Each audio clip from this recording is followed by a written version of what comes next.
अनुसूचित जातियों की शिकायतों का एक मेमोरेंडम बाबा साहेब डॉक्टर भीमराव अंबेडकर के द्वारा महामहिम गवर्नर जनरल को 29 अक्टूबर 1942 को प्रस्तुत किया गया।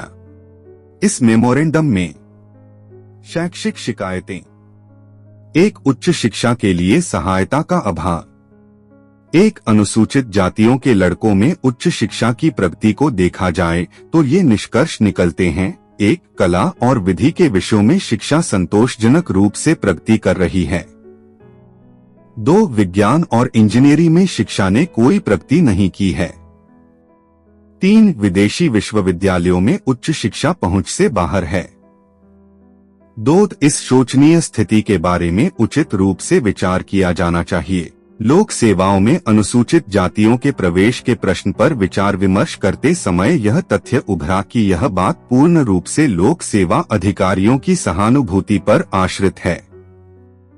यदि इसे सहानुभूतिपूर्ण बनाना है तो देश के राष्ट्रीय जीवन के अलग अलग तत्वों का इसमें प्रतिनिधित्व होना चाहिए और विशेषकर अनुसूचित जातियों का प्रतिनिधित्व अवश्य होना चाहिए। इस कथन के साथ यह भी कहना होगा कि यदि अनुसूचित जातियों का प्रतिनिधित्व लिपिक वर्गीय पदों तक सीमित किया गया तो इसका कोई परिणाम नहीं निकलेगा, चाहे कितने ही पद क्यों न हो और उन पदों को अनुसूचित जातियों के उम्मीदवारों को दिया जाए। यह बात इस दृष्टि से ठीक हो सकती है कि शिक्षित युवाओं को इससे जीविका उपलब्ध होती है, परंतु इसका प्रभाव अनुसूचित जातियों की दशा पर नहीं पड़ सकता। अनुसूचित जातियों की प्रतिष्ठा और दशा केवल उसी समय सुधरेगी जब अनुसूचित जाति के प्रतिनिधियों को लिपिक वर्ग की सेवाओं से हटकर कार्यकारी पदों पर नियुक्त किया जाएगा। कार्यकारी पद राजनीतिक पद होते हैं। ये ऐसे पद होते हैं जहां से राज्य के मामलों को नवीन दिशा दी जा सकती है। कार्यकारी पद की प्राप्ति के लिए स्पष्टतया उच्च शिक्षा की आवश्यकता होती है। ऐसे पद केवल उन्हीं उम्मीदवारों के लिए जाएंगे जिन्होंने उच्च शिक्षा प्राप्त की है। 3, कला और विधि के विषयों में शिक्षा अनुसूचित जातियों के लिए अधिक मूल्यवान नहीं हो सकती, चाहे यह शिक्षा स्नातकों को दी जाए अथवा लोगों को। इस शिक्षा का मूल्य हिंदुओं के लिए भी अधिक नहीं है। अनुसूचित जातियों को विज्ञान तथा टेक्नोलॉजी में उन्नत प्रकार की शिक्षा अधिक सहायक होगी, परंतु यह स्पष्ट है कि विज्ञान और टेक्नोलॉजी में शिक्षा अनुसूचित जातियों के साधनों से परे है और यही कारण है कि अनेक लोग अपने बच्चों को कला और विधि के विषयों में अध्ययन करने के लिए भेजते हैं। सरकारी सहायता के बिना विज्ञान और टेक्नोलॉजी की उन्नत शिक्षा का क्षेत्र कभी भी अनुसूचित जातियों के लिए सुलभ नहीं होगा और यह केवल न्यायसंगत तथा उचित है कि केंद्रीय सरकार इस संबंध में उनकी सहायता के लिए आगे आए। 4, इस समस्या का समाधान हो जाएगा यदि आगे दिए गए प्रस्ताव भारत सरकार द्वारा स्वीकार कर लिए जाएं। 1, अनुसूचित जातियों के उन विद्यार्थियों को 2 लाख रुपए की छात्रवृत्तियां प्रतिवर्ष दी जाएं जो विश्वविद्यालयों में विज्ञान और टेक्नोलॉजी के पाठ्यक्रम में अथवा भारत के अन्य वैज्ञानिक और तकनीकी प्रशिक्षण संस्थाओं में प्रवेश लें। 2, अनुसूचित जातियों के विद्यार्थियों को विज्ञान और टेक्नोलॉजी की शिक्षा के लिए इंग्लैंड, यूरोप, अमेरिका और डोमिनियन के विश्वविद्यालयों में अध्ययन करने के लिए छात्रवृत्तियों पर 1 लाख रुपए वार्षिक अनुदान व्यय किया जाए। 5, ऐसी कोई भी बात नहीं है जो भारत सरकार को इस उत्तरदायित्व के निभाने से रोक सके। यह सत्य है कि शिक्षा, जहां तक कानून बनाने का संबंध है, केंद्रीय विषय नहीं है। फिर भी भारत सरकार अधिनियम की धारा 150(2) में कहा गया है कि केंद्रीय सरकार किसी भी उद्देश्य की पूर्ति के लिए अनुदान दे सकती है, चाहे वह उद्देश्य ऐसा उद्देश्य क्यों न हो जिसके संबंध में केंद्रीय विधानसभा कानून बना सके। इस शक्ति का प्रयोग भारत सरकार द्वारा किया गया है ताकि शैक्षिक संस्थाओं की सहायता की जा सके।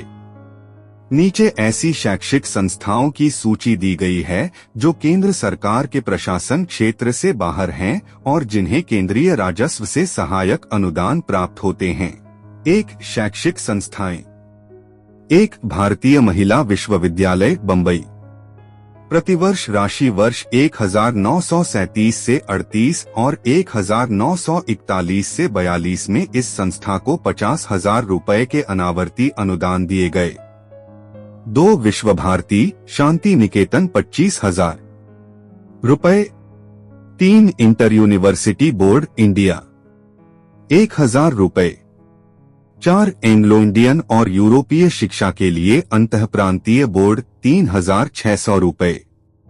2 वैज्ञानिक संस्थाएं। 1 विज्ञान की प्रोन्नति के लिए भारतीय संघ कलकत्ता 18,000 रुपए। 2 Royal Asiatic Society of Bengal Calcutta 2,500 रुपए। 3 भारतीय सांख्यिकीय संस्थान कलकत्ता 37,000 रुपए। 4 विज्ञान का भारतीय राष्ट्रीय संस्थान कलकत्ता 6,005। विश्वेश्वरानंद वैदिक अनुसंधान संस्थान शिमला 2,506। विज्ञान का भारतीय संस्थान बंगलौर 1,50,000 7। भंडारकर प्राच्य विद्या अनुसंधान संस्थान पूना 4,008। बोस रिसर्च संस्थान कलकत्ता 45,000। 3 विविध। 1 Indian Olympic association 2002। Girl guides association India 2,500 वार्षिक आवर्ती अनुदानों का योग 2,99,106। इसमें वह वार्षिक राज सहायता सम्मिलित नहीं की गई है जो भारत सरकार मुस्लिम यूनिवर्सिटी अलीगढ़ को 3 लाख रुपए तथा हिंदू विश्वविद्यालय बनारस को 3 लाख रुपए देती है। देश और विदेश में उच्च शिक्षा के मामले में अनुसूचित जातियों को सहायता दिए जाने के दावे को केंद्र सरकार द्वारा इन दोनों विश्वविद्यालयों को भारी वित्तीय सहायता दिए जाने से बल मिलता है। इन विश्वविद्यालयों को दिया जाने वाला वास्तविक अनुदान हिंदू और मुसलमान समुदायों को उच्च शिक्षा की सहायता के लिए प्रदान किया जाता है। ऐसी स्थिति में कोई कारण नहीं कि केंद्रीय सरकार प्रतिवर्ष इसी प्रकार का 3 लाख रुपए का अनुदान प्रदान न करे जिससे अनुसूचित जातियों में उच्च शिक्षा को प्रोन्नत किया जा सके। यदि सरकार अनुसूचित जातियों की प्रतिष्ठा उन्नत करने में रुचि लेती है, जैसा कि उसने प्रायः इस कार्य को अपना कर्तव्य घोषित किया है, तो अब समय आ गया है जब इसी प्रकार की व्यवस्था केंद्रीय सरकार के शिक्षा बजट में अनुसूचित जातियों के लिए की जाए। 7 यदि इस योजना को प्रभावी बनाया जाता है तो अनुसूचित जातियों की दशा और प्रतिष्ठा में क्रांतिकारी परिवर्तन आ जाएगा। अनुसूचित जातियों को इससे बड़ी बड़ी आशाएं हैं। वे इस बात के लिए भी तैयार हैं कि इस योजना को अनुदानों की पद्धति न बनाकर ऋण पद्धति बना लिया जाए। अनुसूचित जातियों के जिन लड़कों को ये छात्रवृत्तियां मिलेंगी वे इसका लाभ उठाने से प्रसन्न होंगे, चाहे यह राशि उनको उस समय वापस ही क्यों न करनी पड़े जब वे रोजगार में लग जाएं अथवा उन्हें कम वेतन के वेतनमान में सेवा करने का अवसर मिले। सरकार को इन प्रस्तावों को स्वीकार करने के लिए किसी प्रकार की आपत्ति नहीं हो सकती। 8 अनुसूचित जाति के विद्यार्थियों को उन्नत वैज्ञानिक और तकनीकी शिक्षा देने में सहायता के उद्देश्य से मैं 2 अन्य प्रस्ताव प्रस्तुत करता हूं। एक प्रस्ताव यह है 3 अनुसूचित जाति के विद्यार्थियों के लिए स्कूल ऑफ माइंस में व्यवस्था। Indian school of mines Bharat सरकार के नियंत्रण में है जो धनबाद में स्थित है। यह स्कूल खनन, इंजीनियरिंग और भूविज्ञान में उच्च शिक्षा प्रदान करता है। इंडियन स्कूल ऑफ माइंस में दिए जाने वाले प्रशिक्षण का उद्देश्य उन व्यक्तियों को प्रशिक्षित करना है जो भारत में कोयला खनन उद्योग और अन्य खनिज उद्योगों में सेवा कर सकते हैं। इंडियन स्कूल ऑफ माइंस में इस प्रकार का प्रशिक्षण लेने वाले विद्यार्थियों की वर्तमान संख्या 97 है। पूछताछ करने से विदित हुआ है कि 97 विद्यार्थियों में से कोई एक विद्यार्थी भी अनुसूचित जाति का नहीं है। यह अत्यंत आवश्यक है कि भारत सरकार द्वारा कुछ विशेष उपाय किए जाएं ताकि अनुसूचित जातियों के विद्यार्थी इंडियन स्कूल ऑफ माइंस से लाभ उठा सकें। इस उद्देश्य की पूर्ति के लिए यह आवश्यक होगा अनुसूचित जातियों के ऐसे लड़कों के लिए कुछ सीटों का आरक्षण जिन्हें प्रवेश पाने के लिए आवश्यक शिक्षा का न्यूनतम स्तर प्राप्त है। निःशुल्क शिक्षा की व्यवस्था है। छात्रवृत्तियों की व्यवस्था। यह दावा करना अतिरेक कथन नहीं होगा कि अनुसूचित जातियों के लिए प्रवेश हेतु कुल 10% सीटें आरक्षित की जाएं। यह एक ऐसा मामला है जो श्रम विभाग के कार्यक्षेत्र में आता है, परंतु यह एक ऐसा प्रश्न है जिसका संबंध वित्त विभाग से है, क्योंकि निःशुल्क शिक्षा की व्यवस्था और छात्रवृत्तियों से सरकार के राजस्व में हानि होती है। परंतु इन साधनों के कारण हानि बहुत अधिक नहीं होगी। औसतन वार्षिक शुल्क लगभग 60 रुपए प्रति मास होगा, जो स्कूल ऑफ माइंस में प्रति विद्यार्थी के लिए व्यय करना होगा, और जिसका अर्थ यह है कि प्रति मास प्रति विद्यार्थी 60 रु का व्यय होगा। 9 एक अन्य प्रस्ताव जिसे मैं प्रस्तुत करना चाहता हूँ इस प्रकार है। 4 केंद्रीय शिक्षा सलाहकार बोर्ड में अनुसूचित जातियों का प्रतिनिधित्व। 10 बोर्ड का गठन इस प्रकार है। 1 शिक्षा, स्वास्थ्य और भूमि विभाग के प्रभारी माननीय सदस्य अध्यक्ष। 2 भारत सरकार के शिक्षा आयुक्त। 3 भारत सरकार के 10 प्रतिनिधि जिनमें से कम 1 प्रतिनिधि महिला होगी। 4 काउंसिल ऑफ स्टेट द्वारा चयन किया गया काउंसिल ऑफ स्टेट का 1 सदस्य। 5 विधानसभा द्वारा चुने गए विधानसभा के 2 सदस्य। 6 inter university board of India द्वारा नामांकित inter university board of India के 3 सदस्य। 7 प्रत्येक स्थानीय सरकार का 1 प्रतिनिधि जो शिक्षा का प्रभारी मंत्री अथवा उसका उपमंत्री या डायरेक्टर ऑफ पब्लिक इंस्ट्रक्शन या उसका डिप्टी डायरेक्टर अथवा ऐसा कोई अन्य व्यक्ति जिसे प्रांतीय सरकार इस हेतु नामांकित करे। 11 बोर्ड के कार्य इस प्रकार हैं।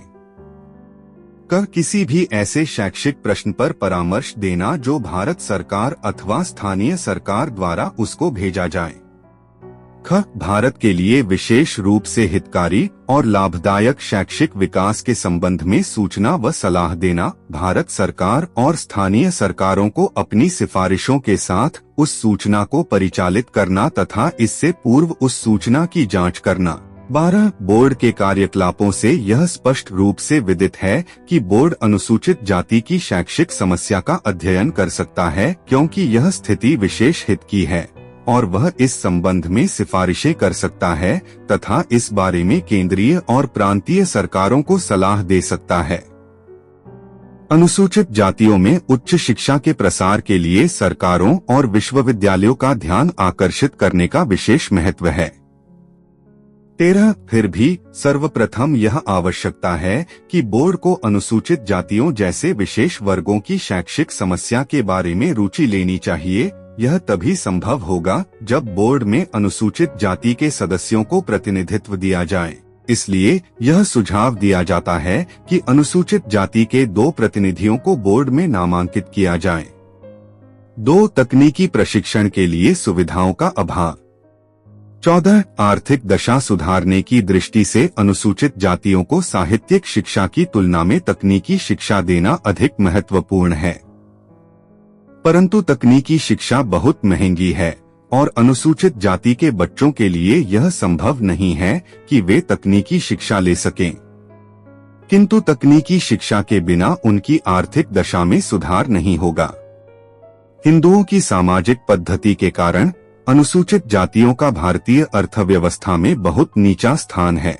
समृद्धि के समय उसे बाद में रोजगार दिया जाता है और मंदी के समय उसे सबसे पहले रोजगार से अलग कर दिया जाता है। अलबत्ता यह उन हिंदुओं की सामाजिक मानसिकता के कारण है जो अनुसूचित जातियों के विरुद्ध भेदभाव बरतती है। परंतु एक अन्य कठिनाई भी है जो उनके मार्ग को अवरुद्ध करती है, और वह यह है कि ये लोग सामान्य तथा अकुशल श्रमिक हैं और उनके पास कोई भी तकनीकी ज्ञान नहीं है। 15 मुझे ऐसा लगता है कि भारत सरकार उनके भाग्य को सुधारने के लिए बहुत कुछ कर सकती है यदि उन्हें तकनीकी कौशल उपलब्ध कराया जाए जो उनके पास इस समय नहीं है। भारत सरकार द्वारा नियंत्रित अथवा चलाए जाने वाले उन व्यवसायों में अनुसूचित जाति के लड़कों को प्रशिक्षार्थी के रूप में रखा जा सकता है जहां तकनीकी प्रशिक्षण देने की संभावनाएं विद्यमान हैं। मैं केवल 2 व्यवसायों का संदर्भ देना चाहता हूं। एक सरकारी प्रिंटिंग प्रेसों में प्रशिक्षार्थी है। ऐसे कई प्रिंटिंग प्रेस हैं जो भारत सरकार के अंतर्गत आते हैं। यह कार्य एक दक्षता का कार्य है जो उन लोगों को दिया जाता है जिन्हें प्रेस कार्य में प्रशिक्षित किया गया हो, जैसे कंपोजिटर, प्रिंटर, बाइंडर आदि। कोई कारण नहीं कि भारत सरकार ऐसी कोई योजना न बनाए जहां अनुसूचित जातियों के योग्य बच्चे उपरोक्त व्यवसायों में जिनका संबंध प्रिंटिंग ट्रेड से है प्रशिक्षार्थी के रूप में काम करें। 2 रेलवे वर्कशॉपों में प्रशिक्षार्थी। भारत की रेलें अधिकांशतया भारत सरकार के हाथ में है और भारत सरकार ऐसी वर्कशॉपें चलाती हैं जहां फिटर, बढ़ी और अन्य तकनीशियन काम पर लगाए जाते हैं और मुझे मालूम नहीं है कि क्या रेलवे विभाग के पास ऐसे प्रशिक्षार्थियों के लिए जाने की योजनाएं हैं जिन्हें रेलवे में बाद में काम पर लगाने के लिए तकनीशियन के रूप में प्रशिक्षित किया जा सके। परंतु ऐसी कोई योजना अस्तित्व में न हो, फिर भी यह आवश्यक है कि अनुसूचित जातियों के लाभ के लिए ऐसी योजना बनाई जाए। 16 इसलिए मेरा सुझाव है कि एक प्रशिक्षार्थी योजना हाथ में ली जाए जिसके माध्यम से अनुसूचित जातियों के अनेक लड़कों को प्रतिवर्ष प्रिंटिंग प्रेस और रेलवे वर्कशॉप में प्रशिक्षण के लिए रखा जाए। इस पर ज्यादा व्यय भी नहीं होगा।